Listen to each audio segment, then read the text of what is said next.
end of the financial year. Okay. These are also called as financial statements. For the company, the same thing, it is called as financial statements. Okay. So हम लोग इसको final accounts नाम देते हैं. So why do we prepare it? What is the reason for preparing final accounts? There are only two reasons. Mainly to calculate your profit or loss, your results, and value of the business. Where have you reached? After a span of 1 year or 3 months or 6 months, where is your business reached in terms of value? What is value? Assets and liabilities. Business में कितना assets है, कितना पैसा आना बाकी है, कितना पैसा देना बाकी है, बराबर है? That's your liability and asset, value of the business, net worth. So two reasons we make final accounts, profit and loss and value of the business. In order to calculate profit or loss, what are the two accounts we make at the end of the year? We make a trading account and a P&L account. Now these two are the last two big nominal accounts prepared at the end of the year. Okay, last two nominal accounts prepared at the end of the year. What is the reason of preparing them? Why do we make trading and P&L? The logic is quite simple.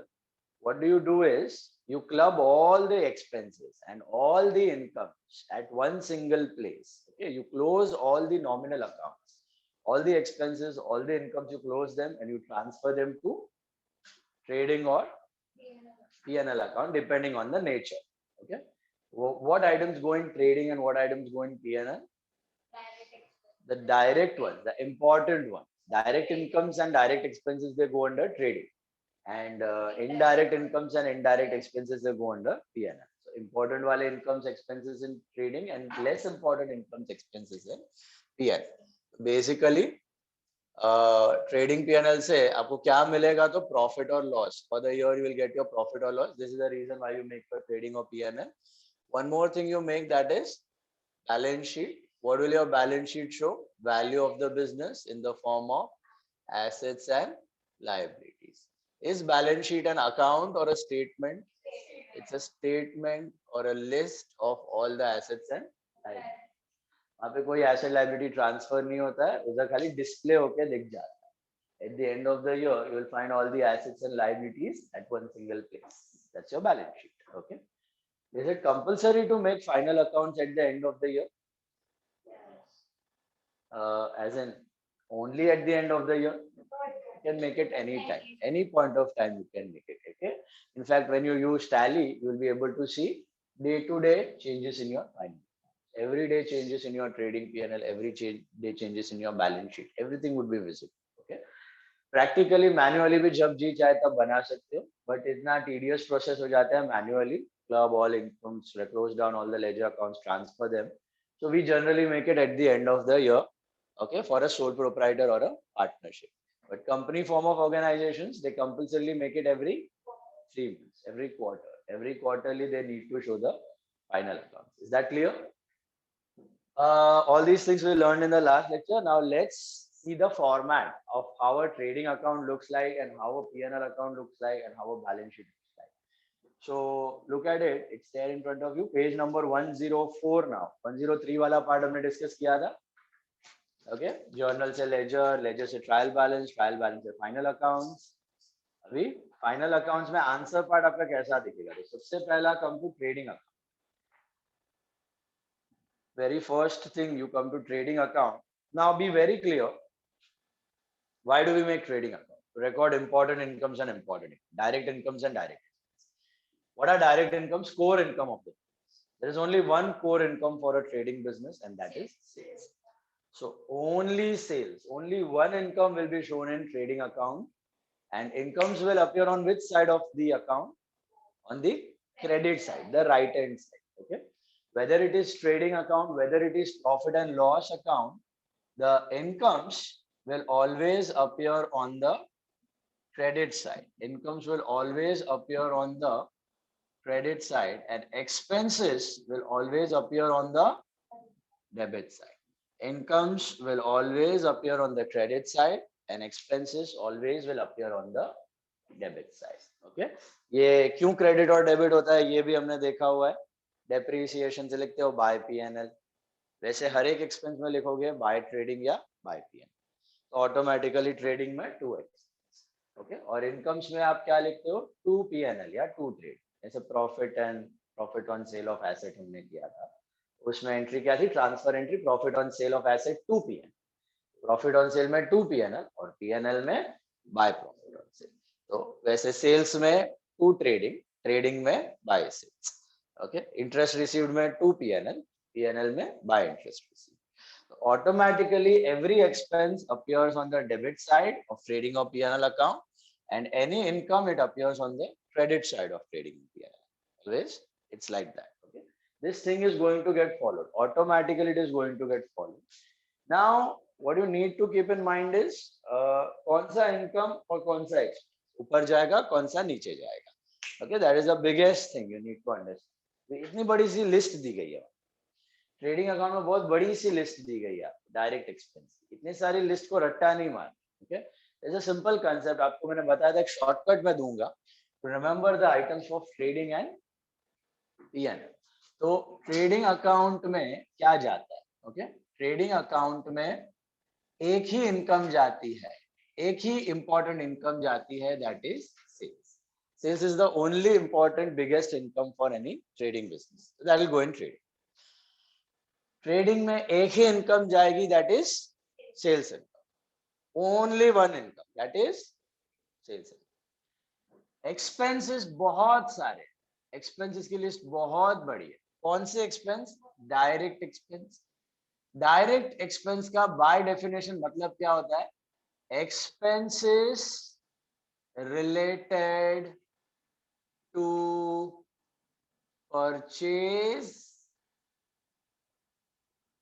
और production of goods. Expenses related to purchase or production of goods. तो ये list को रट्टा नहीं मारना, ये concept को याद. क्या है ये, डायरेक्ट एक्सपेंस मतलब इंपॉर्टेंट एक्सपेंस. इंपॉर्टेंट मतलब कौन से वाले, only those expense which are incurred either on buying the goods, purchase of goods or production of.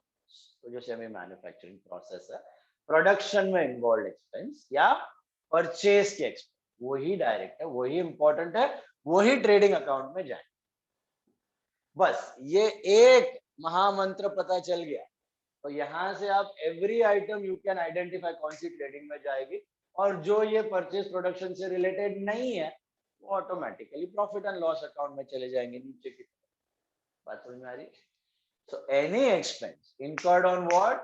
Purchase of goods or production of goods, not sales. तो sales का मैंने बताया था एडवर्टाइजमेंट. एडवर्टाइजमेंट आपका सेल्स करने के लिए नहीं होता, सेल्स को बढ़ाने के लिए. तो वो डायरेक्ट नहीं है, वो इनडायरेक्ट. ये कौन से खर्चे हैं, expense incurred on purchase of goods, खरीदने पे या गुड्स को बनाने पे जो, ओनली दोज आर डायरेक्ट. बात समझ में आई, पक्का क्लियर है. अभी आप देखो वहां पे ट्रेडिंग अकाउंट में पहली आइटम आपको मिलेगी to opening stock. Can you see that. अब ये टू ओपनिंग स्टॉक और ये बाय क्लोजिंग स्टॉक क्या होता है और कैसे आया, will focus on that later. मैं आता हूँ नाइट पे, जब मैं एडजस्टमेंट करूंगा स्टॉक का एक्सप्लेनेशन में बताता हूँ. फिलहाल वो दो आइटम्स को छोड़ दो, ओपनिंग और क्लोजिंग स्टॉक, बाकी आइटम्स पे ध्यान. क्रेडिट साइड पे आपको एक ही इनकम, सेल्स माइनस रिटर्न्स दिखता है. Which returns are these, sales return. Obviously आपने सेल किया 10 लाख का, 1 लाख का रिटर्न आ, नेट सेल्स कितना हो गया, तो 9 लाख. आपकी इनकम कितनी है, तो उसमें 9 लाख रुपीज. तो प्रेजेंटेशन के लिए हम लोग कैसे दिखाते हैं, sales on the credit side minus sales return. Sales return is like an expense, reduction of income, debit balance. और उसको डेबिट में नहीं दिखाते हैं, थोड़ा अच्छे से एक जगह प्रेजेंट करके इनकम दिखे, इसके लिए सेल्स माइनस रिटर्न्स करके दिखाते हैं. ओके तो sales less returns on the credit side, net income. And purchase less returns मतलब which returns, purchase. Purchase less returns is purchase return, sales less return is sales. तो ये आपका purchase तो सबसे बड़ा डायरेक्ट एक्सपेंस हो गया, सबसे इंपॉर्टेंट एक्सपेंस परचेज है. उसके अलावा कौन से खर्चे आएंगे, एक्सपेंसेस इनकर्ड ऑन परचेज और प्रोडक्शन ऑफ गुड्स. तो let's see one by direct expense की list. Wages, Who do you give wages to? Workers. Workers are involved in production. So wages should go to trade. Okay. तो ऐसा याद नहीं रखना wages trading, salary P&L नहीं. Why wages trading? Worker, production मतलब trading. Purchase या production of goods पे हो रहा है तो ट्रेडिंग, उसको छोड़ के अगर हो रहा है तो P&L account. Simple. Every item you can apply that same. Wages and salary, ये थोड़ी थियोरिटिकल टर्म, प्रैक्टिकली नहीं होती है. वेजेस एंड सैलरी का मतलब है अपने एक ही अकाउंट में वेजेस मतलब वर्कर का और सैलरी मतलब ऑफिसर दोनों साथ में दिखा है. लेकिन वेजेस पहले है मतलब वेजेस ज्यादा है और सैलरी बाद में मतलब सैलरी छोटी सा. तो मेजर प्रोपोर्शन इज वेजेस. तो wages and salary is like wages. So you put it under trading debt. But if it was salaries and wages, that means there is big proportion of salary, very small proportion of wages. Very big proportion of salary, very small proportion of wages. Then it will go to profit and loss. Okay. तो बड़ा कौन सा है वो पहले होगा. ये आपको थोड़ा थियोरिटिकल लगा, प्रैक्टिकली ऐसा नहीं होता है.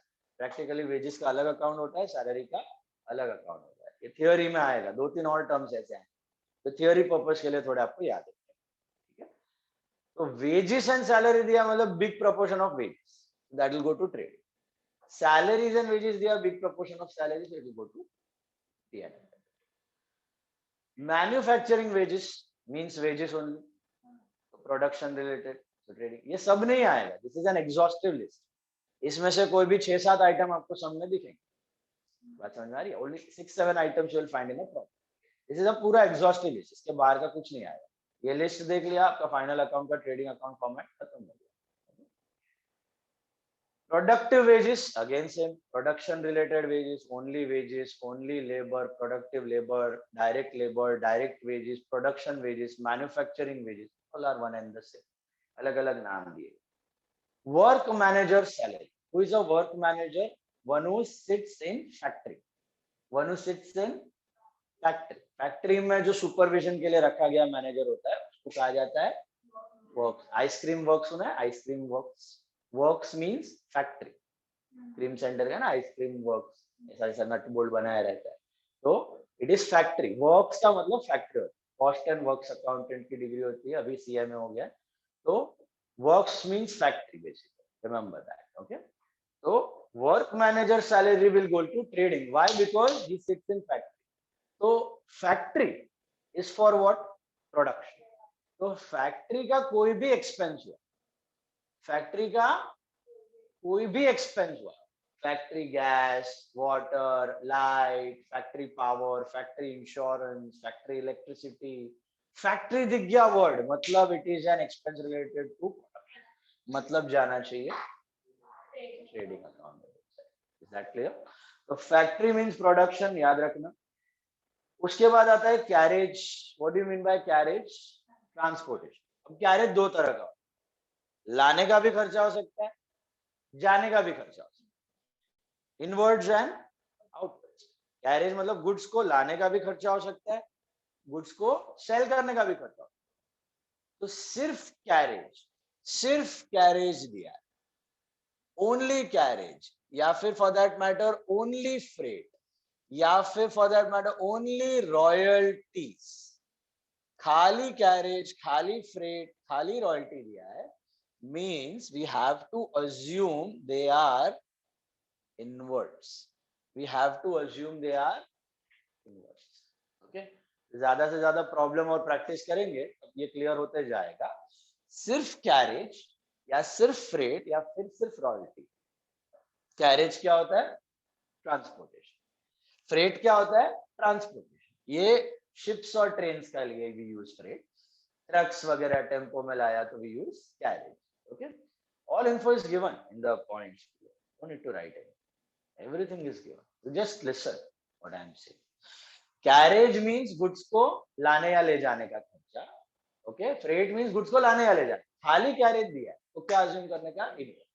इनवर्ड है मतलब परचेज रिलेटेड एक्सपेंस किधर जाएगा? ट्रेड. सिर्फ फ्रेट दिया है तो क्या assume करने का? फ्रेट इनवर्ड मतलब गुड्स को लाने का खर्चा. किस पे लाया होगा? ट्रेन या शिप में goods.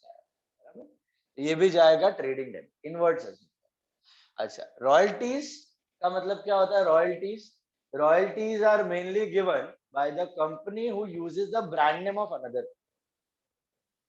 The royalties are paid by the company who uses the brand name of another company. Okay, आपको मैंने शायद एग्जांपल दिया था Colgate Palmolive. Colgate is the Indian brand name. Colgate Palmolive is the Indian subsidiary of a foreign company.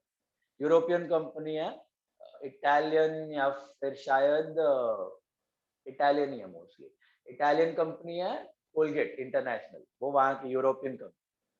तो यहाँ की जो Colgate Palmolive है वो ब्रांड नेम यूज कर रही है कोलगेट. तो पर टूथपेस्ट जो आपको बेचती है 100 रुपीज में, उसमें से 35 रुपीज उसको जाता है रॉयल्टी. जो पेरेंट कंपनी है gets a royalty from the Indian company. अगर हम किसी का ब्रांड नेम यूज करते हैं तो वी पे देम. तो रॉयल्टी क्यों दे रहे हैं? इन हाँ, using the brand name. Using the brand name मतलब वो नहीं यूज करेंगे तो सेल नहीं कर. So it is a expense related to purchase of basically. Are you getting it? तो रॉयल्टीज के बारे में कुछ नहीं दिया, मतलब एक्सपेंस रिलेटेड टू, मतलब रॉयल्टी पेड ऐसा ही अज्यूम लोग पे कर. रिसीव भी कर सकते, that is also possible, but that will be an income. Receive करेंगे तो that will be an income and it will be an indirect, हो जाएगी पीएनएल, क्योंकि डायरेक्ट इनकम तो एक ही होती है, सेल्स. तो रॉयल्टी रिसीव्ड तो इनकम हो जाए. यहाँ पे हम लोग क्या देख रहे हैं? Paid, expense, trading. तो रॉयल्टी, कैरेज एंड फ्रेट कुछ नहीं दिया, मतलब किसके हो रहा है? गुड्स को खरीदने दो. बात समझ में? गुड्स का परचेज का एक्सपेंस हो गया royalty, so trading debit. Carriage भी trading debit. Carriage on purchase the next term. Carriage on purchase same ही है. ओके, गुड्स को खरीदने पे हो रहा है ट्रेडिंग डेबिट. कैरेज इनवर्ड्स का मतलब भी सेम ही है, trading debit. Okay, then freight on purchase same ही है, खरीदने पे हो रहा है trading. What if it was freight on sales? It would go PNL debit. again. Freight on sales मतलब गुड्स को बेचने का खर्च हो सकता है ना. जैसे लाने का कैरेज हम लोग पे कर रहे हैं, समटाइम्स लेके जाने का खर्चा हम लोग दे रहे हैं. तो carriage outwards, carriage on sales, freight outwards, freight on sales, ये भी हो सकते हैं खर्चे. वो कहाँ जाएंगे? प्रॉफिट एंड, क्योंकि वो गुड्स को परचेज करने पे नहीं हो रहे हैं, गुड्स को सेल करने पे हो रहे हैं. सेलिंग वाले वहां पे जाएंगे. वो भी लिस्ट अभी हम लोग देखेंगे इसके बाद. यहाँ तक की लिस्ट समझ में आ रही है? कौन सा खर्चा ट्रेडिंग में जाना चाहिए? Apply the logic. एक बार लॉजिक फिट हो गया तो दूसरी बार देखने की जरूरत ही नहीं पड़ेगी. परचेज ऑफ गुड्स और प्रोडक्शन ऑफ. परचेज मतलब गुड्स को खरीदने का या गुड्स को बनाने का, factory related.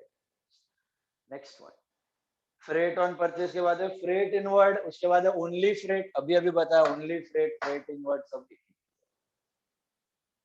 Factory rent, factory आ गया मतलब ट्रेड. प्रोडक्शन, तो factory rent trading debit. Factory electricity trading debit. Factory insurance trading debit. Coal and coke क्या? What is coal and? Fuel charges. Fuel किस में लगता है? प्रोडक्शन, वो भी जाएगा trading debit. Fuel charges, coal and coke. Water power fuel again production, trading debit. Oil and gas again production, trading debit. Heating and lighting, देखो ऊपर एक आया था वेजेस एंड सैलरी, याद है? वेजेस एंड सैलरी है तो ट्रेडिंग है, वेजेस ज्यादा. सैलरी एंड वेजेस है तो सैलरी ज्यादा. वैसा ये एक और टर्म आपको थियोरेटिकल पर्पस के लिए याद रखना, प्रैक्टिकली नहीं होता. हीटिंग एंड लाइट, एक होता है हीटिंग, एक होता है लाइटिंग, एक होता है heating and light. Heating expense कहाँ पे होंगे? हीटर्स वगैरह, फर्नेसेस के एक्सपेंसेस कहाँ होते होंगे? मोस्ट फैक्ट्री में होते होंगे. तो सिर्फ हीटिंग दिया है तो इट इज फैक्ट्री. सिर्फ हीटिंग दिया है तो इट इज फैक्ट्री. सिर्फ लाइटिंग दिया है, लाइटिंग मींस इलेक्ट्रिसिटी, सिर्फ लाइटिंग दिया है ऑफिस, मतलब इनडायरेक्ट. हीटिंग दिया है, it is related to factory. But heating and lighting दिया तो इसमें ज्यादा क्या हुआ? हीटिंग. हीटिंग है तो फैक्ट्री. अगर लाइटिंग एंड हीटिंग दिया तो ज्यादा क्या हुआ? Lighting, less of. पर लाइटनिंग भी तो वो फैक्ट्री का हो सकता है ना। लाइटिंग भी फैक्ट्री का हो सकता है, बट उसके लिए फैक्ट्री इलेक्ट्रिसिटी का आपका अकाउंट वहां पे दिया है, फैक्ट्री इलेक्ट्रिसिटी दिया होगा या फैक्ट्री लाइटिंग दिया, लाइटिंग ऑफ फैक्ट्री है फैक्ट्री लाइट। तो ये यही मैंने आपको बताया, ये थियोरेटिकल टर्म, प्रैक्टिकली नहीं होता। Practically it is simply office electricity factory, factory electricity goes to factory trading, office electricity goes to office PNL. But ये हीटिंग लाइटिंग थियोरी में पहले से चलते आ रहा है, 20 साल पुराना टर्म है, मेरे टाइम से पहले से। You will learn that, it's there in the syllabus. So heating and lighting, lighting and heating, याद रहेगा। heating is पहले तो फिर ट्रेड, लाइटिंग इज पहले तो फिर। Motive power, what is motive power? Heavy power. Motive मतलब इंजन वगैरह का, डीजल इंजन वगैरह कुछ रखा है, उसको रन करने का पावर। तो हैवी फैक्ट्री, हैवी मशीन्स कहाँ पे होता है? फैक्ट्री। तो उसको रन करने का power is called as motive. Motive power is again related to production, so that will go to trading. Royalty on purchase, अभी हमने देखा रॉयल्टी। क्यों रॉयल्टी ऑन परचेज? मतलब किसी और का गुड्स हम लोग वापर के ब्रांड नेम यूज करके we are selling, so we need to pay that person the royalty. So that is expense on sale. Expense on purchase, not on sale. We are selling their products, that is why we have to pay them. हाँ, but for buying only we are using ना that toothpaste, और suppose यहाँ पे तो वो manufacture कर रहा है। Say for example, I am a t-shirt dealer. T-shirt का एक brand है, suppose Oxford. Oxford is a brand of t-shirts, बहुत अच्छा चल रहा है, टाउन साइड का ब्रांड है। मैं उससे फोन पे बात करूंगा, देखिए आपका टाउन साइड पे है, मुझे यहाँ पे घाटकोपर में सेल करना है, can you please allow me to use your brand names? I'll buy the t-shirts from you and I'll sell it under your brand name. Then we will share the revenue. तो मेरे को जो पैसा आएगा उससे मैं आपको रॉयल्टी पे।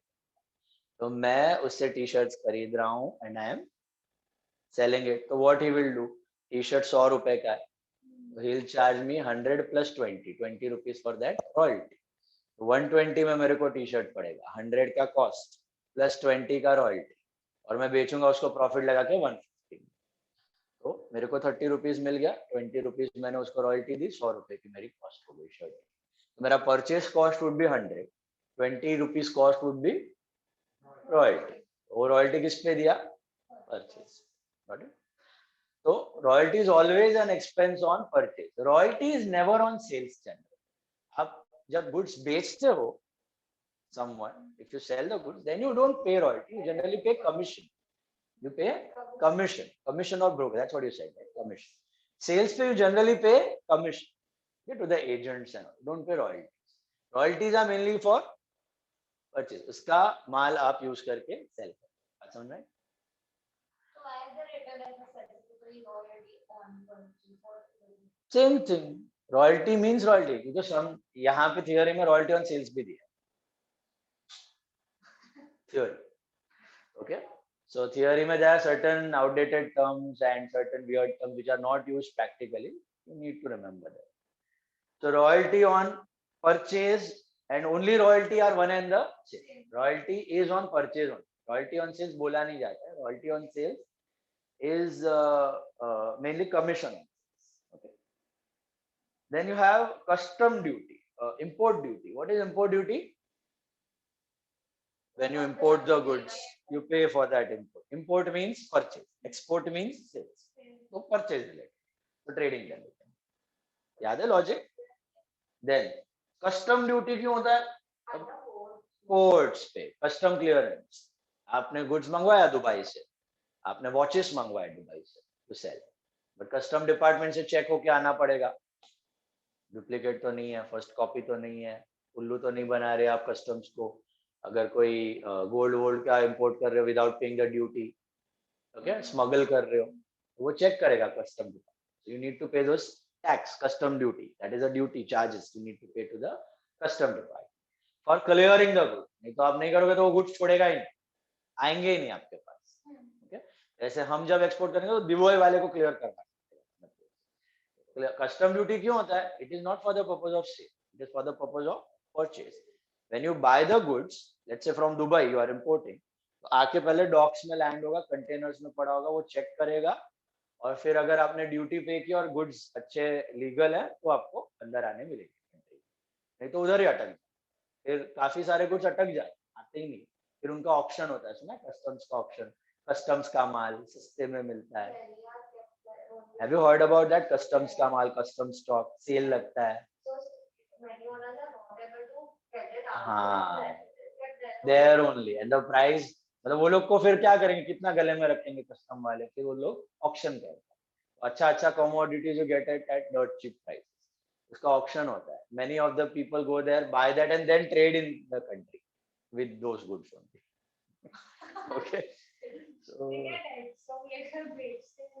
डेड स्टॉक नहीं होता, goods are good only, but अभी कोई no, they clear it off within 2 months, within 1 month. For example, there are shoes, you imported 1,000 pairs of some brand, which shoes, Nike or say Adidas, okay, you imported, but वो buyer का corona में धंधा खत्म, भर नहीं पाया, 2 महीना पड़ा था, अभी 1,000 रुपया पेयर का प्राइस, अगर वो मॉल में जाता तो 5,000 में बिकता, कस्टम वाला उसको 400 में निकाल लेगा, बायर उसको 400 में खरीदेगा, क्योंकि उसको तो निकालने से मतलब, उसने तो खरीदा नहीं है कस्टम वाले ने, उसको तो अपना ड्यूटी रिकवर करने से मतलब, वो निकालेगा 400 में, ये 400 में खरीदेगा, फर्स्ट कॉपी ऑनलाइन या फिर इधर रिटेलर से 1,000, 1,500, 2,000 जो मिला। That's how some branded stocks you find very dirt cheap sometimes. Online में अभी बहुत सारा हो जाता है, अमेज़न, फ्लिपकार्ट पे you will find वो तो सेकंड कॉपी भी आ जाता है, but sometimes original branded things also you find at cheaper value, हो सकता है। हाँ, they get more. Custom people ना, they are very शाना। What they will do, 400 का डील दिखा के 300 का डील दिखा के 400 में सेल, तो उधर दिखाएंगे 300 में sale, 100 rupees in their pockets, तो ड्यूटीज भी मिल गया और कस्टम वाले का काम भी हो गया। Then we have octroi duty. Octroi duty is not there anymore, GST आने के बाद, तो वो भी स्टेट या डिस्ट्रिक्ट में गुड्स लाने का है। फास्टैग तो that is for this tolls, हाँ, टोल नाका की है, टोल नाका की। हाँ, octroi also for goods for districts basically. Tolls are within the city also sometimes at small places. This was mainly for clearing the district border or the state border in case of small states. Octroi. Tolls पे अभी आ गया, FASTag compulsory हो गया ना, आज से ही I think date, आज से कल से 18 था ना, 16 से ही हो गया। Then we have excise duty. Excise duty भी निकल गया है, पहले था GST के बाद निकल गया। Excise duty was a tax on production, so production related, that is trading level. Octroi was a लाने का, import was लाने का खर्चा, custom लाने का खर्चा, all trading level. Clearing charge. What are clearing charge? There is some clearing and forwarding, CNF. CNF agent होता है। CNF एजेंट क्या करता है? हाँ, OCM में है, import and export. Okay, when you want to do import and export और तुमको ज्यादा डॉक्यूमेंटेशन में नहीं जाना, तो you will hire an agent. वो बोलेगा मेरा गुड्स इंपोर्ट कर दे, मेरा गुड्स एक्सपोर्ट कर दे, या मेरा गुड्स इंपोर्ट करके लेके, तो उसको बोलते हैं क्लियरिंग एंड फॉरवर्ड। तो क्लियरिंग, कस्टम से क्लियर करके लाना, उसको बोलते हैं क्लियरिंग चार्ज। तो हम वो सब कस्टम वगैरह पे नहीं करेंगे, हम एजेंट विल पे। ओके, तो clearing charges are for import and forwarding charges are for export. Forward करते हो ना message, forwarding means export, clearing means, इसमें स्टूडेंट्स मिस्टेक कर रहे हैं, क्लियरिंग फॉरवर्डिंग। क्लियरिंग मतलब क्या, फॉरवर्डिंग मतलब, क्लियरिंग कभी एक्सपोर्ट में डाल देते हैं, forwarding import, that is wrong. Clearing मतलब गुड्स को क्लियर करके लाने का, इंपोर्ट रिलेटेड, परचेज रिलेटेड तो डायरेक्ट। फॉरवर्डिंग मतलब गुड्स को लेके जाने का commission, forwarding commission. Okay, give this commission to your agent, clearing and forwarding. तो याद रखना हमेशा, clearing is purchase related, so trading, and forwarding is export related, so that is, yeah, is that clear? Agent को जो commission दिया that is clearing and forward, clearing expense. अरे you are my agent, I want to import goods, I'll pay you clearing charge. You are my agent, I want to export goods, I'll pay you forwarding charge. Agent is like a broker. Are you understand? दोनों charges he. Dock charges. Dock means that container. हाँ, exactly. Those docks का rent, containers का rent. Okay? तो वो export के time पे होगा कि import के time पे होगा? Import के time. Export के time पे क्यों dock में रखोगे? सीधा टप ship में बाहर. लाते वक्त, मंगवाते वक्त, जब तक क्लियर नहीं होता है कस्टम से तब तक वो डॉक्स में पड़ा. डॉक्स में 1-2 दिन 1 हफ्ता पड़ा रहेगा, उसका रेंट पे करना पड़ेगा. Containers. Unloading charges. Unloading, unload करके लेके आया यहाँ पे. ओके, डॉक से लेके आया, ट्रेन से लेके आया, शिप से अनलोड करके लेके आया, ट्रक से अनलोड करके लेके आया, that is purchase related. Loading होता तो मतलब sales related, that is P&L. You getting that? So that is a list of trading account expenses. I want you all to go through again the list in 2-3 minutes. So Narcos, it is 18 plus, you are not even 18. You saw full?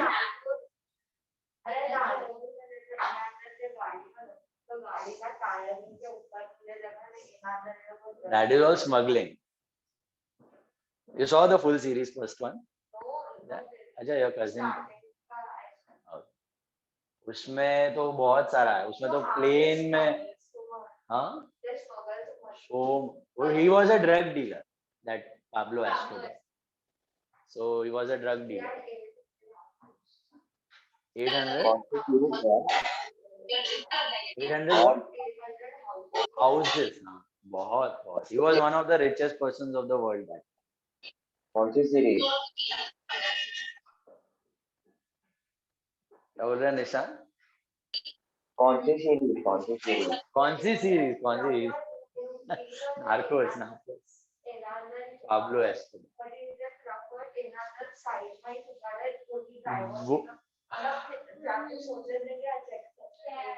वो पूरा एक flight रहता है ना, chartered flight, उसके अंदर पूरा वो फ्लाइट का load is like 300 kilos and he used to put 400-500 kilos of drugs and send it because flight बहुत low उड़ सकता. वो छोटा flight, single double seater flight होता था ना, वो बहुत स्लो उड़ सकता था, तो रेडार में नहीं आता था. यूएस में used to send the drugs ना from Mexico.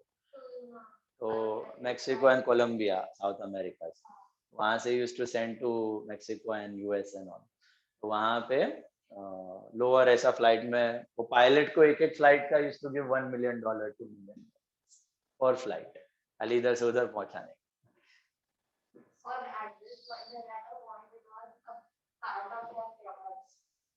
What?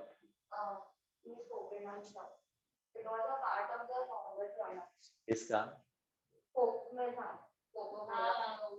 Coca Cola में तो कोकेन है, उसके वजह से तो उसका नाम कोका कोला था. अभी भी Coca Cola has 8 ingredients. Out of that 7 are known, 1 is not known.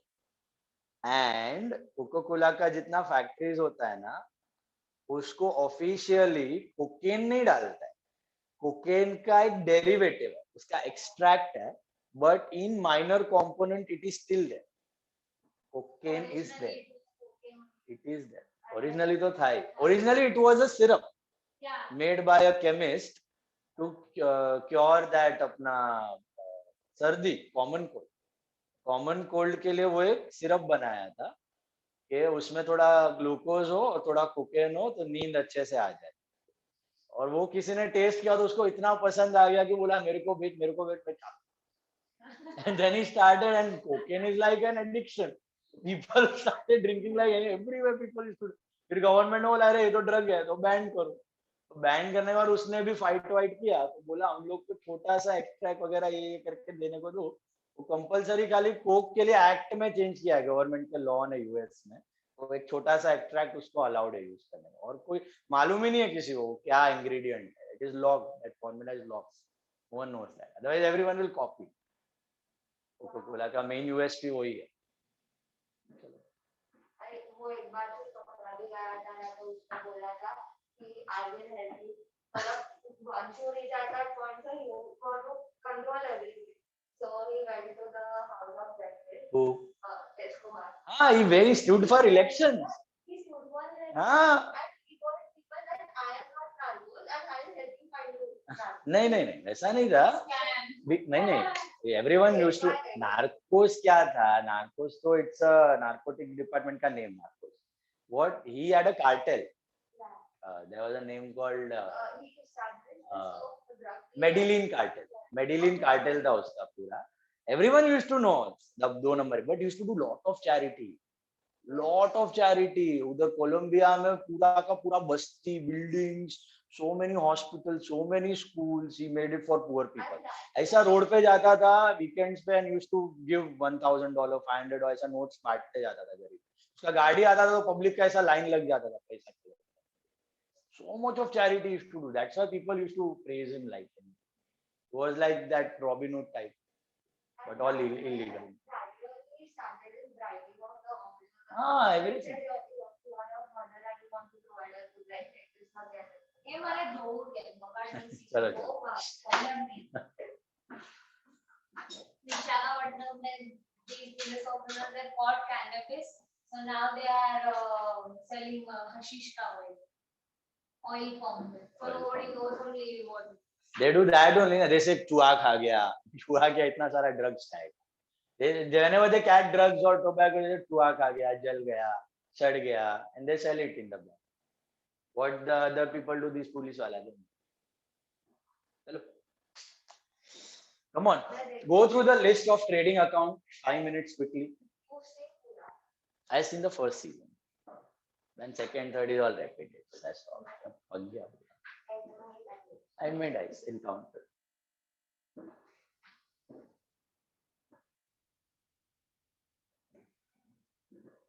All of you go through the list of trading account. रट्टा नहीं मारना है, याद भी नहीं रखना है, खाली ये याद रख. कंसेप्ट क्या है? एक्सपेंस रिलेटेड टू परचेज और production of goods. Expense related to purchase और production of goods. Account expense देखो, लॉजिक अप्लाई. एक्सपेंस देखो, लॉजिक अप्लाई. फिट होना चाहिए.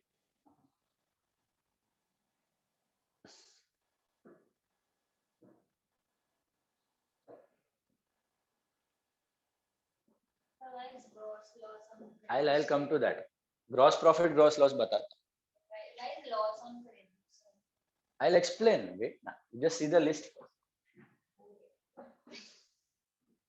See the list. See the list. Ujan, Ruchi, Megha.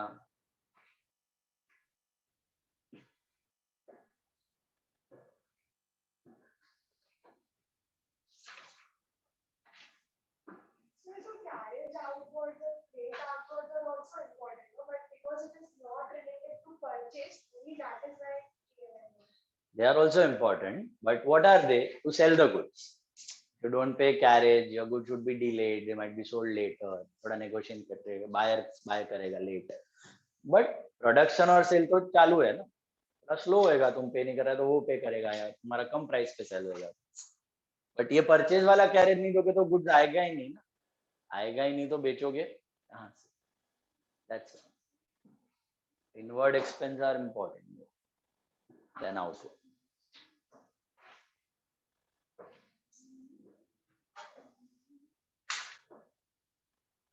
And generally what happens, we don't pay both. Either we pay purchase wala or we pay sale, mostly for purchase. Sale wala is normally paid by the buyer from the factory take away. जो भी goods का delivery हो लेके जाएगा अलग अलग है तो दोनों करने का. On the import का टैक्स रहता है ना, import duty है ना. भी टेस्ला का गाड़ी आया, टेस्ला का car is like 28 lakhs cost, but 100% import duty. 28 lakhs का टैक्स. इंडिया में it will get sold for 56 lakh plus all the kharcha, to 60 lakhs. Electric car for 60 lakhs. But when will they put charges? They are all doing na. Delhi में तो चालू किया है charging facility and all. It's a big task. Time लगेगा 7-8 years. Half an hour they are saying, right? Still half an hour is also उतना patience किसमें 5 minute में petrol भरा के जुप करके निकलता है, आधा एक घंटा कौन, दैट टू फॉर 400 किलोमीटर। वैसे तो अभी नॉर्मल यूजुअल सब कार्स का 4 to 5 आवर्स 6 आवर्स 7 आवर्स है, ये थोड़ा बोलता है, बट 60 लाख हो गए 10 लाख में जो गाड़ी मिलता है, तो already paying for 6 cars and then you are waiting for half an hour 1 hour for charging, and auto drive तो भूल ही जाने का है। एक बार ऑटो ड्राइव पे रखा तो गाड़ी भूलो ठोक देगा। उसमें कैसा है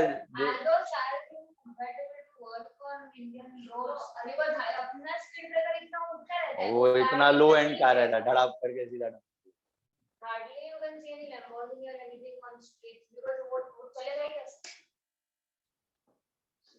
too early for India.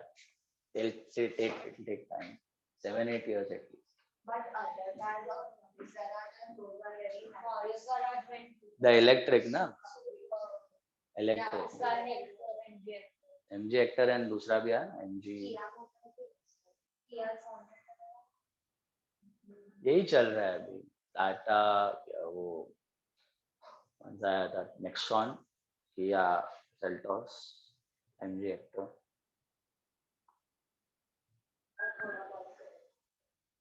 Hyundai Creta, SUV.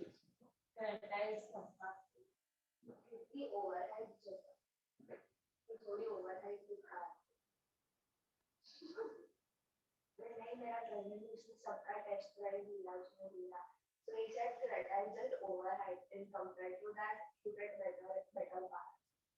And he was very specific that he didn't want Hyundai. So he couldn't like Creta. करो चलो, देखा लिस्ट, देखा ऑल सॉर्टेड, घर वाले clear, the list of trading account, which items will come in trading account, expense related to purchase और production, बोल दिया see, मैं 15 बार रिपीट किया हूँ, purchase production purchase production purchase sale, चलो now expense related to what, purchase or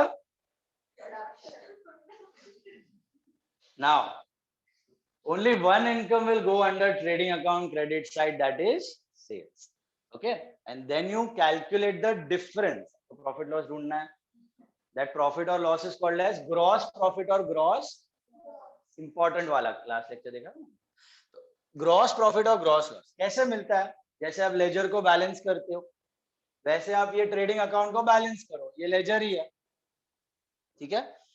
अब आपको याद होगा एक चीज मैंने बताया था, trading account is a part of profit and loss account, trading क्या है, प्रॉफिट एंड लॉस का पार्ट है, तो जहां ट्रेडिंग खत्म होता है वहां पीएनएल शुरू होता है, जहां ट्रेडिंग अकाउंट बंद होता है वहां पे पीएनएल अकाउंट स्टार्ट होता है।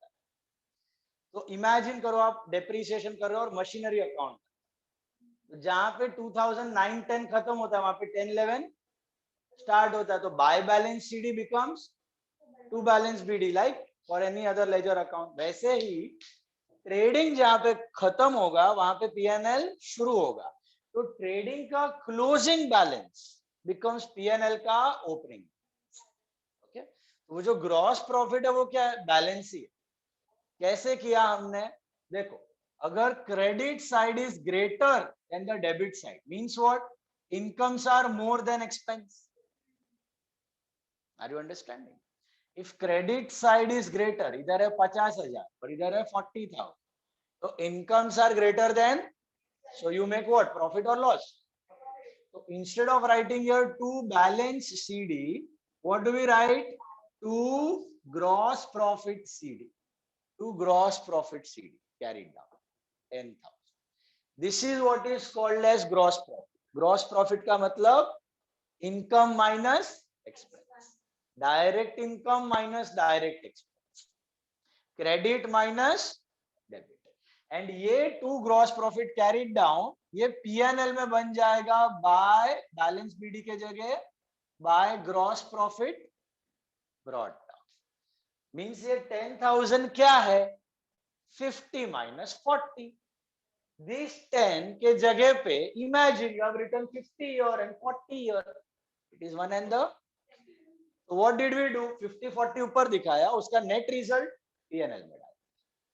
Net result what is this 10 50 minus, इधर 50 इमेजिन करो इधर 40 इमेजिन, चीज है खाली हमने डिटेल दिखानी थी इसलिए ट्रेडिंग अलग से बनाया। क्यों ट्रेडिंग अलग से बनाया, क्यों डिटेल दिखानी थी, इंपॉर्टेंट इनकम से important expenses.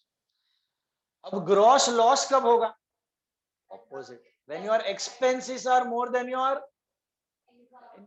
If your debit side is greater than your, you are making a gross loss. So which side your gross loss will appear on? अगर समझो ये 40 के जगह expense are 60 and income is 50. Now which side is greater? Debit side is greater. So what will you write here? By gross loss carried down 10,000. By gross loss carried down. समझ रहा है? ये कर रहा हूँ इस. Are you understanding this? So gross loss का meaning क्या है? Gross loss gross profit है क्या? Closing balance.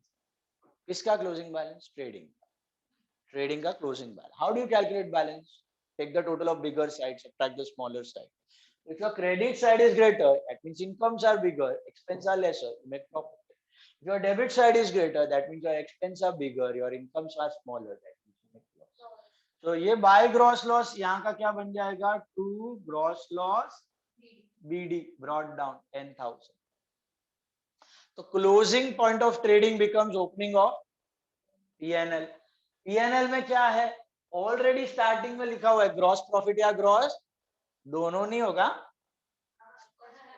या तो ग्रॉस प्रॉफिट या तो ग्रॉस लॉस। तो इसका मतलब क्या है, ट्रेडिंग को पूरा श्रिंक करके उसका नेट इफेक्ट तुमने पीएनएल में डाल दिया, टोटल इनकम माइनस एफपी बना के डाल दिया। मतलब ट्रेडिंग के अंदर, सॉरी पीएनएल के अंदर ट्रेडिंग पढ़ाओ, पीएनएल के अंदर ट्रेडिंग और फिर इनडायरेक्ट इनकम और फिर इनडायरेक्ट एक्सपेंस, उसको लेके आगे बढ़ते हैं। बात समझ में आई? ग्रॉस प्रॉफिट ग्रॉस लॉस की। All of you got what is gross profit gross loss? Tell me, if credit side is greater you will make gross, 2 gross. If credit is greater you will write here 2 gross, and if debit side is greater you will write by gross loss. Business में और sums में भी 95-99% क्या होगा, gross profit होगा कि gross loss होगा, तो ग्रॉस प्रॉफिट ही होगा। ग्रॉस लॉस के आगे बिजनेस करना बहुत डिफिकल्ट है, क्योंकि यहाँ के खर्चे आप ज्यादा कम नहीं कर सकते, ये कम करोगे तो सेल्स कम होगा, तो ग्रॉस प्रॉफिट ही मिलेगा। 95 सम्स में तो 100% ही प्रॉब्लम है, तो 100% प्रॉब्लम है, you should have gross, rarely बहुत नेग्लिजिबल चांस है कि ग्रॉस लॉस है, ठीक है, ग्रॉस प्रॉफिट ही है। Trading account is all the important expenses and incomes, and my trading account is a part of PNL. PNL should be a part of trading. ऐसा नहीं है, PNL ही होता है। पीएनएल प्रॉफिट एंड लॉस ढूंढना है ना, तो उसको पीएनएल ही बोलते हैं, कोई भी profit and loss important PNL ही है। पीएनएल का 2 डिवीजन है, इंपॉर्टेंट वाले को नाम दे दिया ट्रेडिंग और लेस इंपॉर्टेंट वाले को नाम दे दिया पीएनएल। पीएनएल का हिस्सा ही है, it's like a tower in Worli where the penthouse is trading and the niche ka mala is PNL. It's a building, it's a good building, but the main part is called as trading. PNL ka main part is called as trading. Now, important points. If credit side of the trading account is greater than debit side, we make gross profit and vice versa. Did you get it? Direct expenses are all those expenses which are incurred either in factory or on purchase or goods or on manufacturing. Manufacturing means production. If only carriage freight or royalty is given, we are assuming them to be direct. Did you get this? Assume them to be direct matlab invoice. If purchase returns are also called as return outward and sales return are also called as return, you know this, right? Return outward, return inward. Sales book karte ho, purchase book. P&L account. Profit and loss account is prepared to calculate net profit, or it always starts with either gross profit or gross loss, which is transferred from trading account. saw that just now. Trading का closing becomes P&L का opening. All indirect expenses are transferred on the debit side and incomes on the credit side of P&L account. If credit side of P&L is greater than debit side, we make net profit and vice versa. Let's see the format of P&L. P&L का भी format बहुत बड़ा है, but रट्टा मारने की जरूरत नहीं है. क्या याद रखना है? यही याद रखना. If an expense is related to purchase or production of goods, it will go to trading. अगर expense is on purchase or production of goods, it goes to trading. तो P&L में क्या जाएगा? If an expense is not related to purchase or production of goods. If an expense is not related to purchase or production of goods, goods को खरीदने या goods को बनाने पे नहीं हो रहा, तो automatically it goes to P&L debit. P&L का और elaboration दिया हो. What type of expense go in P&L? अगर आपको और elaboration चाहिए तो you can remember this additional list. Admin, selling, finance, abnormal. Admin, selling, finance दिया हुआ है. Admin, selling, finance and abnormal. Admin expense का मतलब क्या हुआ? जो ऑफिस एंड एडमिनिस्ट्रेशन पे हो रहा है. Salaries, rent, municipal rates, municipal taxes, printing and stationery, office expense, sundry expense, electricity, office lighting हमने देखा अभी. So all these expenses will go under office and administration. So they will go under profit and loss account. Office से related है. They are not related to purchase or production of goods, are they? No. Traveling and conveyance, office related. या फिर selling में डाल सकते हो अगर salesman का है.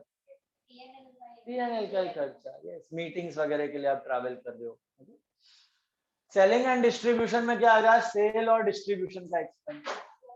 Advertisement, sales promotion, salesman salary, traveling sometimes. Okay. So lodging का खर्चा, boarding का खर्चा for the employees, outstation visits. All this will go under P&L, selling and distribution.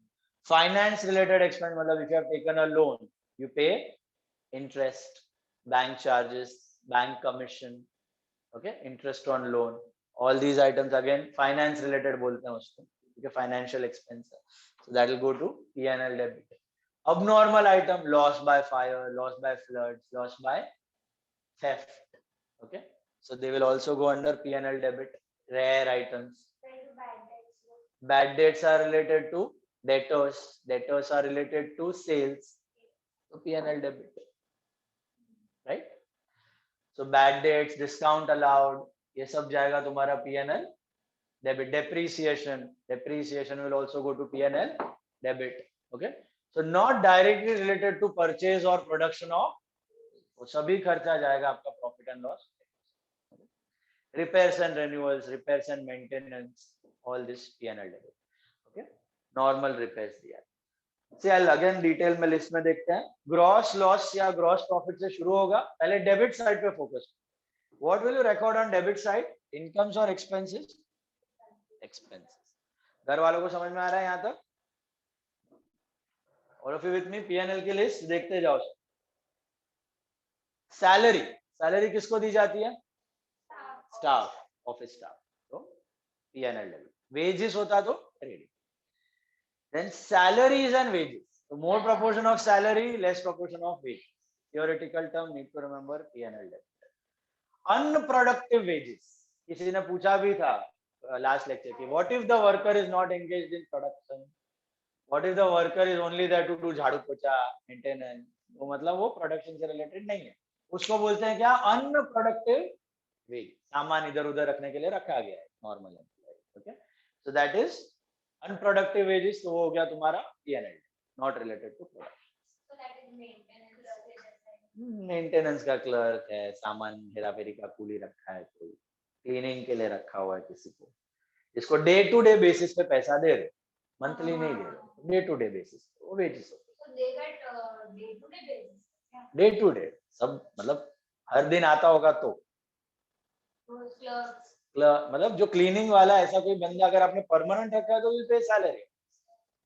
अगर कुछ हफ्ते में 3 दिन या 2 दिन या महीने में 5 दिन बुलाए, that is unproductive.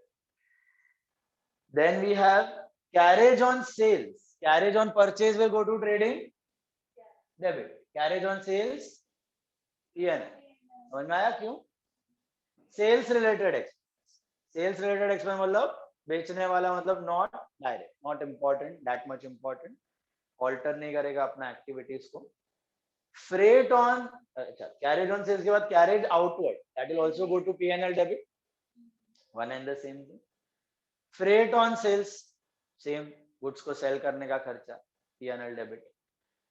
Rent, freight outward, again same, बेचने का खर्चा। Rent rates taxes, office rent, municipality rates taxes, what is those factory rent, factory rates, factory taxes, that would be in trade. Factory means production, factory rent है तो, office rent है तो नीचे, factory बंद हो गया तो प्रोडक्शन नहीं कर, ऑफिस बंद हो गया तो भी एक्टिविटीज चलती रहेगी। Factory rent, factory rates taxes दिया तो ट्रेडिंग, ऑफिस रेंट रेट्स कुछ नहीं दिया, रेंट रेट्स टैक्सेस मतलब P&L। Then electricity, only electricity is given ना, तो P&L। Factory electricity is given, then trade. Lighting and heating दिया है तो P&L। हीटिंग एंड लाइटिंग दिया है तो, ओनली लाइटिंग दिया है तो, ओनली हीटिंग दिया है तो trade. Insurance premium P&L, but what if factory insurance is given? And trade. Printing and stationery, office का स्टेशनरी का खर्चा P&L। पोस्टेज एंड टेलीग्राम अभी तो बंद हो गया, कम्युनिकेशन का खर्चा। Factory stationery, factory stationery, but होता नहीं है वैसा जनरली, ऑफिस में मेजॉरिटी स्टेशनरी का काम होता है, फैक्ट्री में very less, negligible amount is used, so you don't have a separate account, put it under P&L।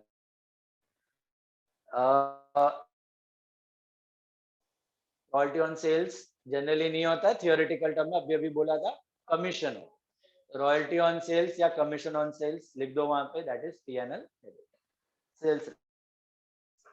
Export duty, import duty, purchase, P&L। लिख लो ब्रैकेट में फाइन्स और पेनल्टीज, न्यूमरेज का मतलब होता है फाइन्स और पेनल्टीज, फाइन्स और पेनल्टीज। अगर आपने कहीं डॉक्स में शिप को लेट रख दिया, हॉल्टिंग पे 2-3 दिन तक आपने गुड्स विड्रॉ नहीं किए, तो शिप वाला आपको फाइन मारता है, तो ड्यूमरेज इज कॉल्ड फाइन और पेनल्टी। तो पेनल्टी फाइन हर दिन तो होने वाला नहीं है, अब नॉर्मल आइटम है, रेयर आइटम है, ऐसा कोई भी रेयर आइटम रहेगा तो we go to P&L, any rare item, obviously purchase पे नहीं हो रहा है, घड़ी घड़ी नहीं हो रहा है, तो rare item will go always to P&L। Profit and loss में चला जाएगा ड्यूमरेज, ड्यूमरेज का मतलब समझा, फाइन्स और पेनल्टी। Forwarding charges we saw just now, CNF, clearing is related to import, purchase, forwarding is related to sale, P&L। Loading charge, we saw unloading charges, unloading means purchase, loading means sale, P&L। Audit fees, chartered accountant का fees, P&L debit। Legal fees, lawyer की fees, P&L debit। Publicity, advertisement, P&L debit। Advertisement, P&L debit। Delivery van charges for sale of goods, P&L debit। Then bank charges, finance bank charges, जब bank काटता है, bank का current account पे, savings account पे, FDs पे charges they deduct for providing services, SMS service, internet service, net banking। Bank charges, bank commission, if you want to sanction a loan, you will pay commission to the bank, that is P&L debit। Then bad debts means related to debtors, means related to sales, P&L debit। Interest on loan, loan पे जो पे किया आपने interest, P&L debit। Finance expense, Discount allowed related to debtor, related to sales, P&L debit, just like bad debt. Commission related to sales, P&L debit. दिख रहा है ये सब एक्सपेंस परचेज या प्रोडक्शन से रिलेटेड नहीं है. किससे रिलेटेड है? Admin, selling, finance and abnormal, है ना. इसी के कैटेगरी में आ रहे हैं सब. ये अभी रिलेटेड टू सेल्स वाले हो रहे हैं, उसके ऊपर ऑफिस वाले थे. दिख रहा है आपको? Can you all see that? Then what next we have is transportation charge. Transportation is again related to meetings, sales. That's what P&L. Transportation cost can also be either purchase के time पे. तो वो है ना carriage freight, ये transportation नहीं है. Neutral term है सर. हाँ बट खाली ट्रांसपोर्टेशन दिया है ना, मतलब local for the purpose of sale. If carriage and freight is given, that is purchase rate, big transportation. Okay, otherwise they'll specify clearly transportation on purchase. तो फिर डालो. Repairs and renewals, P&L debit. Okay, factory repairs and renewals दिया तो trade. Turn the page. और expense की list है पीछे. Maintenance, maintenance is office equipment. कुछ नहीं दिया तो ऑफिस दिया है स्पेसिफाई करके. मेंटेनेंस ऑफ फैक्ट्री तो कन्वेयंस, ट्रेन भाड़ा, बस भाड़ा किया ना, पेटी cash, P&L debit. Allowance, lunch allowance, dinner allowance, P&L. Staff welfare, entertainment, refreshment, ये सब भी P&L डेबिट. फिर आता है आपका office, sundry, miscellaneous, general, admin and trade. Trade के बाजू में एक स्टार किया हुआ है. This is again a theoretical term. इसके लिए आपको एक शॉर्टकट याद रखना होगा, गोसैम. What is this GOSAM? GOSAM stands for general expense, office expense, sundry expense, administrative expense, miscellaneous expense. Okay, GOSAM stands for general expense, office expense, sundry, administrative, miscellaneous. GOSAM लिख दो. General, office, sundry, admin, miscellaneous. Explanation नीचे दिया हुआ है, खाली गोसैम लिख दो, आपको याद रहेगा ये. General, office, sundry, admin, miscellaneous.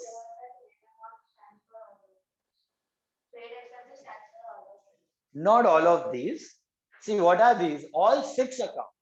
ये गोसैम plus trade expense. All 6 accounts, they are mainly used to maintain small expenses. Small petty expenses. मैं सन्ड्री किया हुआ, पेटी कैश हुआ है. Sundry, subscription to newspaper, cleaning, sweeping, gifts, charity, donations, small crockery, okay, tubelights, bulbs, LEDs, calculators, all this going. Not calculator sundry, stationery. उसको छोड़ के बाकी ये सब जाता है आपका पेटी कैश में. सन्ड्री एक्सपेंस, जनरल, जो किसी और में फिट, छोटा एक्सपेंस. तो सन्ड्री यूज कर सकते हो, या फिर जनरल एक्सपेंस यूज कर सकते हो, या फिर ऑफिस, या फिर मिसलेनियस, या फिर आपका एडमिन, या फिर ट्रेड एक्सपेंस. कोई भी एक छोटा हेड यूज कर सकते हो. तो ये 6 के 6 हेड्स बिजनेस कभी मेंटेन नहीं करता, इसमें से कोई भी एक हेड मेंटेन करेगा. ओके, अब आपको केयरफुल कहाँ रहना. अगर प्रॉब्लम में ये 5 में से कोई भी एक एक्सपेंस है, 1 या मोर देन 1, 2, 3, कौन से 5? General, office, sundry, admin, miscellaneous. कोई भी एक है, जैसे समझो जनरल एक्सपेंस 5000 और ट्रेड एक्सपेंस भी है. जनरल एक्सपेंस है और ट्रेड एक्सपेंस भी. जनरल एक्सपेंस 5000 है और ट्रेड एक्सपेंस भी है. सपोज ट्रेड एक्सपेंसेस है 4000. दोनों छोटे अमाउंट के एक्सपेंस. तो आप क्या डिसाइड करोगे? आप ऐसे सोचोगे कि जनरल एक्सपेंस ये P&L का हो, स्मॉल एक्सपेंस. तो ट्रेड एक्सपेंस के लिए अलग से हेड क्यों बनाया छोटा एक्सपेंस का? क्योंकि दोनों छोटे एक्सपेंस आप मर्ज कर सकते थे. आपने मर्ज नहीं किया, आपने जनरल एक्सपेंस अलग दिखाया, ट्रेड एक्सपेंस अलग दिखाया. तो इसमें क्या होगा? ऑफिस का छोटा एक्सपेंस होगा. और ट्रेड एक्सपेंस में क्या होगा? फैक्ट्री का, मतलब ट्रेड सब्सक्रिप्शन बोलते हैं. ट्रेड सब्सक्रिप्शन मतलब आपका जब कोई ट्रेड एसोसिएशन के आप मेंबर हो, समझो, उसका आप सब्सक्रिप्शन पे करो, ये वो एक्सपेंस है ट्रेड एक्सपेंस. तो आपको मेंबरशिप मतलब आपको वो टिकने के लिए जरूरी है ऑर्गेनाइज, वो नहीं करोगे तो आपका बिजनेस अटकेगा। तो ट्रेड एक्सपेंस में आपका छोटा एक्सपेंस है बट रिलेटेड टू परचेज या प्रोडक्शन ऑफ, आप अज्यूम करते। तो अगर आपके पास गोसैम है, गोसैम मतलब ये 5 में से कोई भी छोटा expense, and you have trade expense, so ये 5 तो हमेशा हमेशा पीएनएल में, ये 5 हमेशा पीएनएल। ट्रेड एक्सपेंस इनके साथ दिया तो वो चला जाएगा ट्रेडिंग, क्योंकि we assume that that is related to purchase trade expense. But अगर गोसैम नहीं है सर, एक भी गोसैम का आइटम नहीं, ओनली ट्रेड एक्सपेंसेस है, सो देन वी अज्यूम इसमें एकदम छोटा छोटा एक्सपेंसेस है जो ऑफिस का रहेगा, सेल्स सब्सक्रिप्शन कुछ रहेगा या फिर सेल्स के लिए कुछ छोटा एक्सपेंस हुआ या छोटा ऑफिस का एक्सपेंस, एक ही छोटा एक्सपेंस का हेड है। जनरली फैक्ट्री में छोटे एक्सपेंस होते नहीं है, ऑफिस में ज्यादा छोटे एक्सपेंस होते हैं, आप डाल देते हो उसको पीएनएल।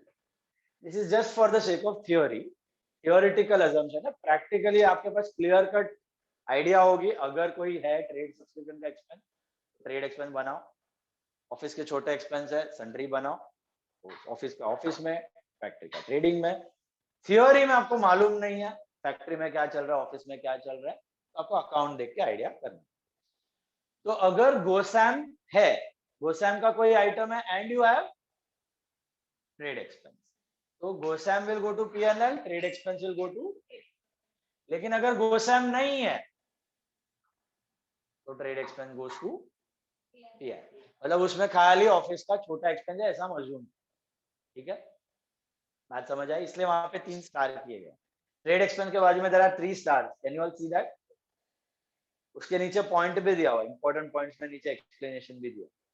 ओके, तो ये ट्रेड एक्सपेंस का खाली अजम्पशन याद रखना, घड़ी घड़ी याद, ट्रेड बोलते हैं या ट्रेडिंग एक्सपेंस भी बोलते हैं, ट्रेड या trading, it is one and the. GOSAM के साथ चेक करना, गोसैम क्या है? General office sundry admin miscellaneous. Then depreciation, where will put depreciation? PNL, अभी पूरा चैप्टर किया है, by PNL, by PNL, by PNL, by PNL debit. Okay, loss by fire flood theft, abnormal loss, अभी क्या ना, loss on sale of asset PNL, abnormal loss by fire flood, loss on sale of discounting charges, कुछ bill discounting का होता है, ये आप 12th में लर्न करोगे, bill discounting, it's like discount, discounting charges are like discount. तो PNL debit वाली लिस्ट क्लियर सबको? Expenses not related to purchase और प्रोडक्शन, मारूंगा भी पकड़, दूसरी बार you will only do mistake, got my first कल्प, not related to not related to purchase or production of sales.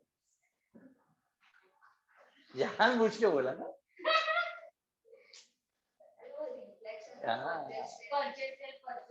so purchase or production related by the end of the chapter 24 sums will do. Or you are dyslexic or administrative, selling, finance and abnormal, they will go to P&L. Okay, यही indirect है, यही not related to purchase और production, बराबर है? Credit side पे जाओ, credit side पे क्या दिखता है पीएनएल का? इनकम। ट्रेडिंग में कौन सा इनकम ज्यादा था? एक ही, ओके, वन डायरेक्ट इनकम, उसको छोड़ के जितने इनकम्स है सबके सब, तो पीएनएल के इनकम का कुछ याद नहीं रखना, odd man out, Who is the odd man? Sales out. बाकी सब जो बचा income, that is P&L credit, simple. So interest receipt. Sorry, वो देखना ही नहीं है, एक ही कोर एक्टिविटी की इनकम है ना, सेल्स, उसको छोड़कर जो भी आए, रॉयल्टी नहीं मिलेगी तो बिजनेस नहीं चलेगा क्या? चलेगा। कोलगेट वाला इसको रॉयल्टी नहीं देगा तो क्या पेरेंट कंपनी बंद हो जाएगी? नहीं, इंडिया बिजनेस का थोड़ा रेवेन्यू कम होगा, बाकी तो उसका तो एक्टिविटी चल ही रहा है, ओरिजिनल परचेज सेल का। तो any income you are receiving, that is an indirect income, except for trading business के लिए हम टॉकिंग। ट्रेडिंग बिजनेस के लिए एक ही इनकम है डायरेक्ट, उसको छोड़ के सब इनडायरेक्ट, पकड़ते जाओ उसको। क्या क्या है देखते जाओ. Rent received, income. Interest received, indirect income, commission received, discount received, sundry received, miscellaneous received. Appreciation, what is appreciation? Increase in the value of fixed asset. Bad debts recovered. Appreciation में property, एक ही property और कुछ नहीं. जब property का value increase होता है तो गवर्नमेंट को टैक्स, मतलब वो तो म्युनिसिपैलिटी टैक्स है, वो एक्सपेंस हो गया इनडायरेक्ट. उतना थोड़ी टैक्स डालेंगे जितना अप्रिशिएट हो रहा है. तो क्या अप्रिसिएशन का मतलब. बैड डेट्स अप्रिसिएशन पे भी गवर्नमेंट डायरेक्टली अप्रिसिएशन पे आपको टैक्स नहीं चाहिए. When you sell it need to pay that wealth tax. Okay, when you sell that property that time, और after a certain limit if you file the returns, एक certain limit के ऊपर आपकी property हो जाती है, that time you need. Sell करते तो कैपिटल गेन टैक्स, और वैल्यू बढ़ जाती है तो वेल्थ टैक्स. ऐसा वैल्यू बढ़ जाती है तो पे वेल्थ टैक्स, जब सेल करते तो capital gain. So that time it is, but that is a part, 10%, 15% of the appreciated value. Bad debts recovery, that is also income. Profit on sale of assets and investment, indirect income. Dividend and sale of scrap, all indirect incomes. What the meanings of all? We have done already. Shares pay dividend, interest on bonds, okay, FD, sale of scrap, बंगार. तो incomes के लिए कुछ याद रखने की जरूरत, खाली एक ही इनकम है, सेल्स इनकम ऊपर जाएगी, उसको छोड़ के बाकी सब indirect. Now read the important points. If credit side of P&L is greater than debit side, we make profit and vice versa. जैसे ट्रेडिंग में क्रेडिट बढ़ा था तो यू हैड प्रॉफिट, डेबिट बढ़ा था तो यू हैड लॉस. P&L में credit बढ़ा तो you'll have प्रॉफिट, डेबिट बढ़ा तो you'll have लॉस. लेकिन नाम क्या दोगे? नेट प्रॉफिट या नेट प्रॉफिट या नेट लॉस का मतलब क्या? खाली P&L का इनडायरेक्ट का रिजल्ट है कि पूरा इनकम माइनस पूरा इनकम माइनस, क्योंकि ट्रेडिंग का रिजल्ट भी इसके अंदर पड़ा हुआ है. ट्रेडिंग का रिजल्ट भी P&L में पड़ा हुआ है. तो net profit and net loss is the result of what? All income minus all expense. Automatically आपको जो नेट प्रॉफिट नेट लॉस मिलेगा that is final profit of it includes all incomes minus, क्योंकि P&L वाले तो आ ही गया, trading वाले भी आ गए via gross profit and gross. तो all income minus all expense net profit, और एक्सपेंस ज्यादा है तो net loss. Indirect expenses are all those expenses which are incurred either on office, sale of goods or administration. ये office, sale or distribution, finance भी है और abnormal भी है. If only rent, insurance and electricity is given, we assume them to be factory rent, factory insurance, factory electricity दिया तो डाल. Otherwise, if only rent, commission and interest and discount is given, we assume them as expenses if given on the debit side of trial balance, and income if given on the credit side of trial, because they can be both. क्या था trial balance करते वक्त किया था हमने, ये rent, interest, commission and discount दोनों हो सकता है ना. रिसीव्ड ऑफ इट नहीं दिया है तो ट्रायल बैलेंस की साइड, डेबिट में दिया तो एक्सपेंस, क्रेडिट में दिया तो इनकम. ओके, और कुछ नहीं दिया, एक ही साथ ट्रायल बैलेंस दिया तो अज्यूम दिया रेंट, इंटरेस्ट, कमीशन, डिस्काउंट. कुछ नहीं दिया है तो एक्सपेंस. समझ आए? रेंट रिसीव्ड दिया तो इनकम, इंटरेस्ट रिसीव्ड दिया तो income. If either office, general, sundry, miscellaneous, administrative expenses are given, then trade expense will come in trading. But if none of them is given, then they will come under P&L. But that trade expense का assumption we saw. Go Sam. Revise 5 minutes. Go through the format of P&L quickly. Debit side भी देख लो, credit side भी देख लो, एकदम ध्यान से go through करो. विराली, पूजन, रुचि, निशांत, मेघा, कशिश का मेरे को खाली खिड़की दिख रहा है. Where is Kashish? मुंबई और Gujarat? Mumbai finally.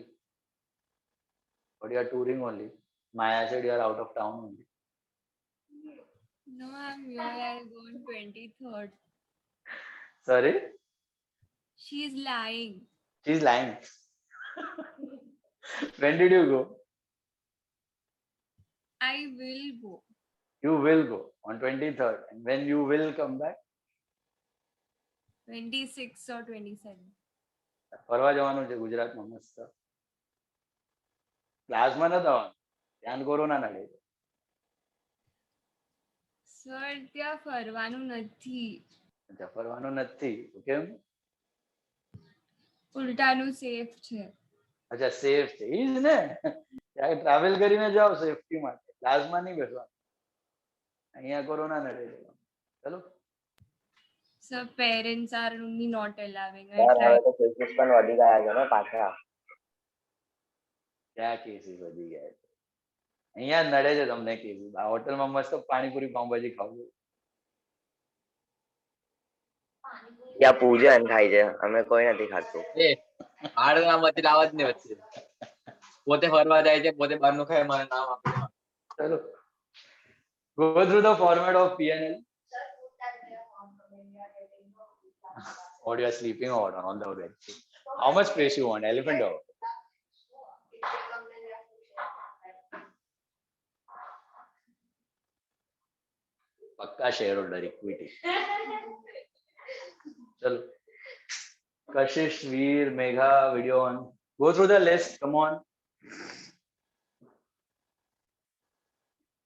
Profit and loss का list go through करो. Check it if you are able to recognize an item.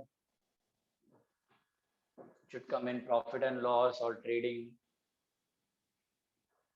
Criteria is only one and very simple. Purchase, expense related to purchase or production. Production will go to trading and not related to purchase or production will go to P&L.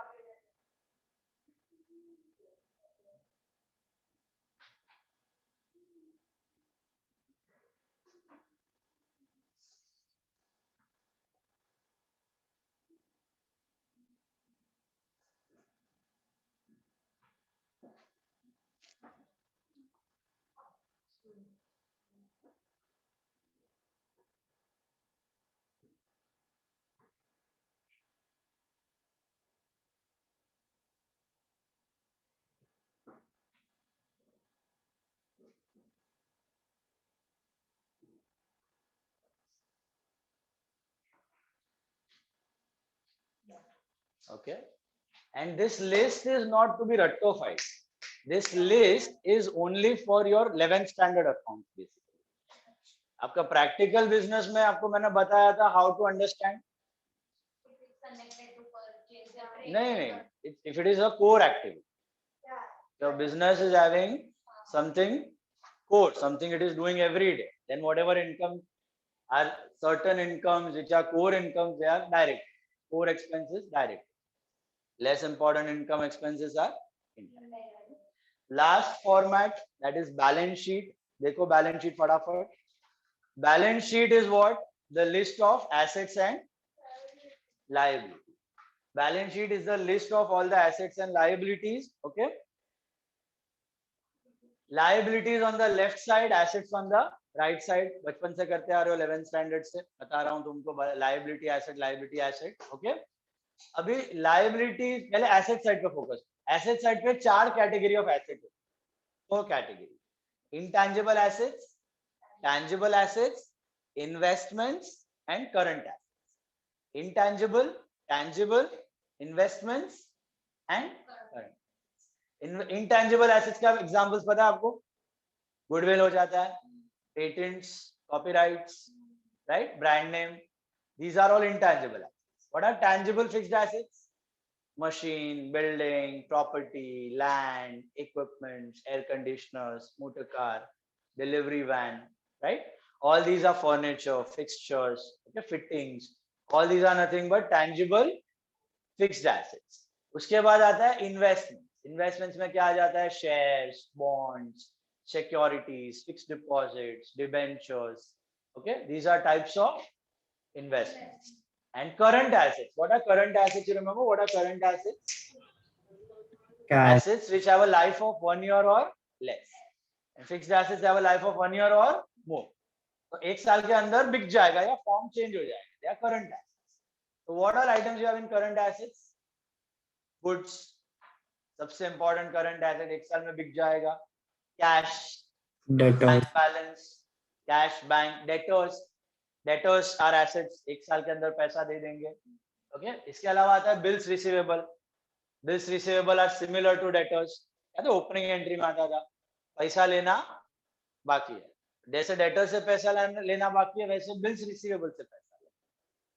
फिर आता है आपका short term loans given, short term advances given, 1 साल के अंदर जहां से पैसा आ जाए। Bill of exchange, that is what is bill of exchange, bill receivable and bills payable, bill of exchange, correct. Debtor से पैसा लेना बाकी है, हमारे लिए वो बिल्स रिसीवेबल है, उसके लिए वही bills payable.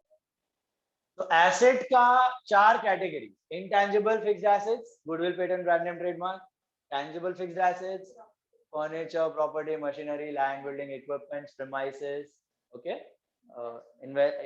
Third category is investments, shares, bonds, debentures, fixed deposits, okay. You have done all these, right? All are assets, बेचोगे तो पैसा मिलेगा, and current assets, they'll change the form within one. Current assets में goods, stock goods, that is debtors, bills receivable, okay. Prepaid expense भी आ जाता है, prepaid expenses are current है, prepaid expense मतलब एक्सपेंस पे कर दिया है, बेनिफिट मिलना, that's an asset, right. Prepaid expense और इनकम रिसीवेबल, आपने काम कर दिया, इनकम मिलना बाकी, that is also a current asset. Short income receivable, debtors are similar, debtor are mainly for sale goods, लेकिन कोई और इनकम बाकी है, इंटरेस्ट मिलना बाकी है, रेंट मिलना बाकी, कमीशन मिलना बाकी, उसको बोलते हैं इनकम रिसीवेबल, या like debtors, got it, current assets. तो एसेट्स की लिस्ट, ये इनकम रिसीवेबल, प्रीपेड एक्सपेंस वापस हम लोग एडजस्टमेंट में डिटेल में सीखेंगे। आ जाओ लायबिलिटी पे। लायबिलिटी पे 3 तरह की लायबिलिटी होती है, ओके। ओनर का पैसा, दैट इज कैपिटल, उसके नीचे दिख रहा है reserves, reserves and surplus, can you see? No, reserves and surplus, reserves and surplus means accumulated profit, trial balance के वक्त किया था, general reserve, revenue reserve, reserve fund, RDD reserve for doubtful debts, हाँ वो भी था, बट ये reserves and surplus अलग है ना, वो रिजर्व फॉर वो डेटर और क्रेडिटर के रिजर्व अलग है, आरएफडीसी, आरएफडीडी और आरडीडी वो अलग, और एक रिजर्व भी थे ट्रायल में, reserve fund, general reserve, revenue reserve, what are this? Accumulated profit. देखो नॉर्मली हम लोग क्या करते हैं, बिजनेस का जो भी प्रॉफिट होता है किसको बिलोंग, ओनर को बिलोंग करता है, हम लोग कैपिटल में ऐड कर देते हैं। कभी सपोज ओनर को मन हुआ कि मुझे प्रॉफिट अलग से दिखे, मुझे प्रॉफिट मतलब मुझे कैपिटल अलग दिखाना है, प्रॉफिट अलग दिखाएगा, under which head? Reserve and, capital अलग दिखाएगा, रिजर्व्स, या थोड़ा प्रॉफिट कैपिटल में ऐड करेगा, थोड़ा प्रॉफिट रिजर्व में, ओनर की मर्जी। तो रिजर्व्स एंड सरप्लस मतलब क्या, वो कैपिटल का ही part, it belongs to the owner, internal liability, internal, got it. Capital और रिजर्व्स इंटरनल लायबिलिटी, ये व्हाट टाइप ऑफ। फिर आता है long term liability, loans, friends loan, wife's loan, bank loan, okay, any loan take, external liability, that's an external liability, but long term. And तीसरा type है current liability, that is short term, 1 year or less, within a year. You can remember like opposites, debtor का opposite, debtor is a current asset, creditor is a current asset, bill receivable is a current asset, bills payable is a current asset, cash bank balance is current asset, bank overdraft is current liability, 1 साल के अंदर overdraft किया ना, चुकाना बाकी है।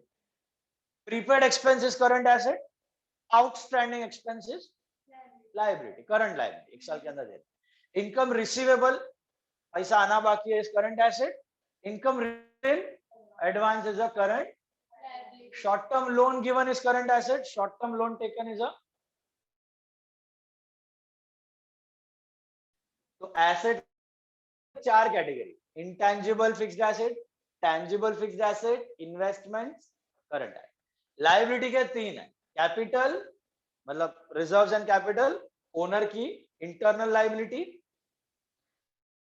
Long term external liability, loans, and तीसरा current, 1 साल के अंदर। लॉन्ग टर्म एंड करंट उधर दिया हुआ है नीचे, पढ़ो बॉक्स में, लायबिलिटी और एसेट का बॉक्स बना के दिया हुआ है, कैन यू सी दैट? अभी जो मैंने डिस्कस किया, ये अगर हम इन ऑर्डर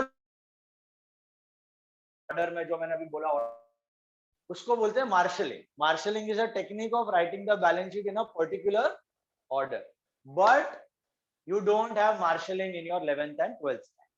तो आपको ऑर्डर जरूरत नहीं है. कोई भी ऑर्डर में लायबिलिटी लिखो चले, खाली एक चीज का ध्यान रखना, सबसे पहली liability you right is capital, right is owner का, बाकी कोई भी ऑर्डर चलता है. समझ में आया? इंपॉर्टेंट पॉइंट पढ़ो. Balance sheet is not a ledger account, it is a statement showing assets and liabilities, you know that. Okay, it is not an account, transfer नहीं हो रहा है. Since we follow double entry system, total of assets will be always equal to total of liability. Balance sheet should होना ही चाहिए. नहीं हुआ तो लोचा मेरा, तुमने कुछ मिस्टेक किया वहां पे.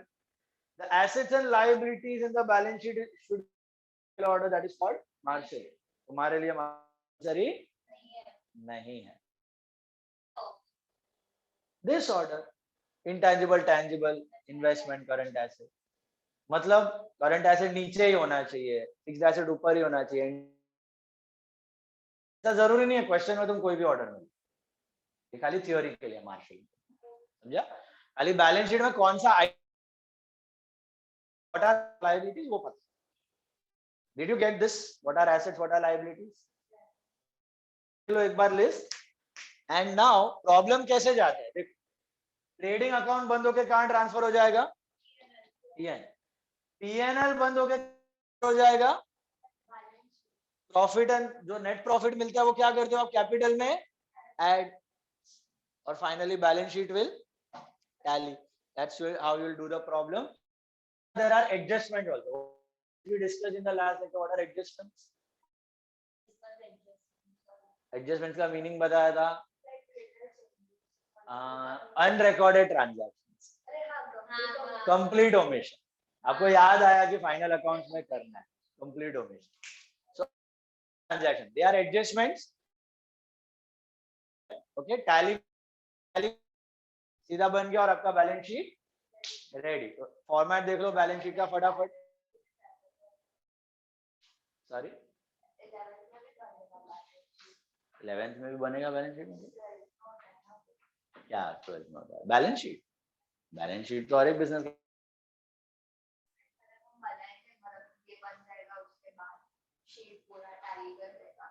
अरे हम ही बनाएंगे को ये चैप्टर. हाँ, go through the balance sheet quickly. Go through the items of balance sheet. Tell me if you don't understand anything, any asset or liability. What man? Guessing the format you are asking. Come on.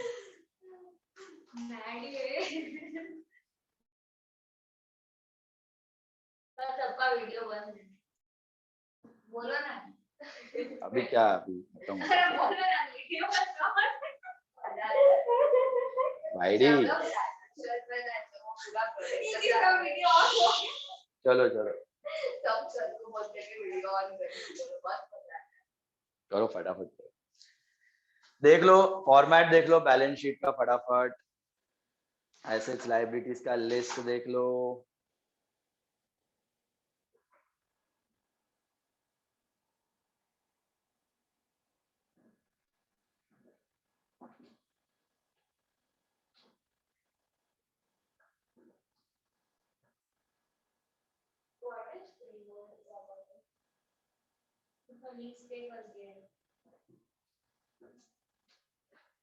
Free hold property और lease hold बताया था ना. Free hold property मतलब पूरा free अपना ही है property. We are paid full money, we are the owners, that is freehold property.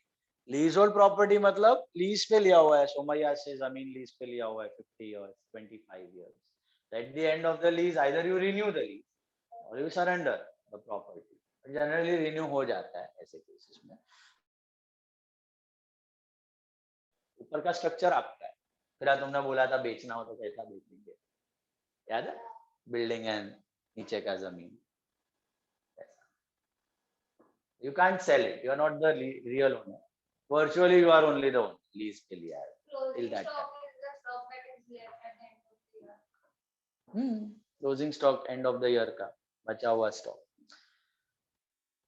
Closing stock. I'll explain stock का concept, opening closing stock, when I do the adjustments and all next lecture.